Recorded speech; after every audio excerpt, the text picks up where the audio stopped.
This is breaking news. What happened to RFK Jr.'s voice? RFK Jr. is not the only high-profile celeb who suffers from spasmodic dysphonia. Although spasmodic dysphonia is relatively rare, this condition has surfaced in more high-profile figures, including RFK Jr., than we might expect. Well, there's something haunting about hearing a voice that quivers, falters, and trembles, especially when it belongs to a high-profile figure. Robert F. Kennedy Jr.'s RFK voice, once strong and commanding, now carries a rasp, a tremor that's impossible to ignore. But behind this unsettling change lies a much deeper story. A story not of weakness but of resilience. A story of a rare neurological condition that affects far more people than we might think. For those who have listened closely to Kennedy Jr. during his public appearances, it's hard not to notice the strained, often shaky quality of his voice. To some, it might sound like a passing oddity. To others, it's a reminder of the struggles that RFK Jr. continues to face. It's not just a sign of aging or fatigue, but a medical condition called spasmodic dysphonia.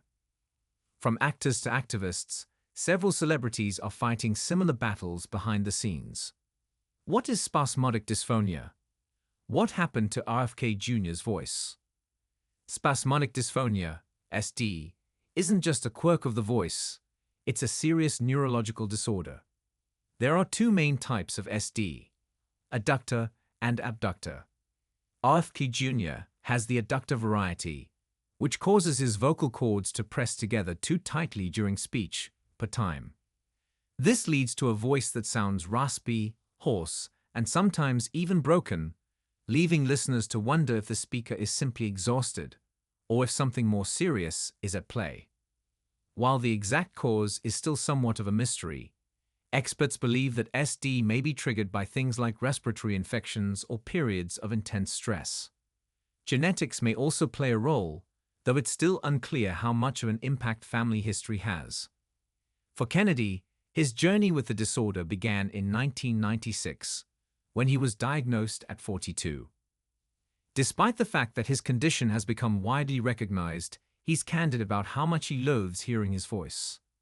"I can't stand it," he admitted in a 2022 interview with the Los Angeles Times, acknowledging that, despite the inconvenience, his condition doesn't tire him out, but only leaves him embarrassed by his vocal quality. It might be comforting for RFK Jr. to know that he's not alone in this struggle. Other famous faces have also fought against spasmodic dysphonia and emerged stronger than ever. Diane Rem, the legendary radio host, faced similar challenges when her voice began to falter in the late 90s, per Darwin Health. Here are other notable cases. Scott Adams, creator of the Dilbert comic strip. Johnny Bush, country and western musician and songwriter. Rodney Hicks, American Broadway, film, and TV performer. Corey, Japanese voice actor. Mary Lou Lord, indie folk musician. Jenny Morris, New Zealand-born Australian pop/rock singer-songwriter. Alicia Rome, the singer who quit her career due to the condition. Gail Strickland, the American actress. It's not just about the voice. Living with spasmodic dysphonia can be emotionally draining. Communication is an integral part of the human experience, and when your own voice betrays you, it can make you feel disconnected from the world around you. Studies show that up to 62% of people with SD struggle with anxiety and depression. The impact on mental health can be profound, as many feel self-conscious about the way their voice sounds.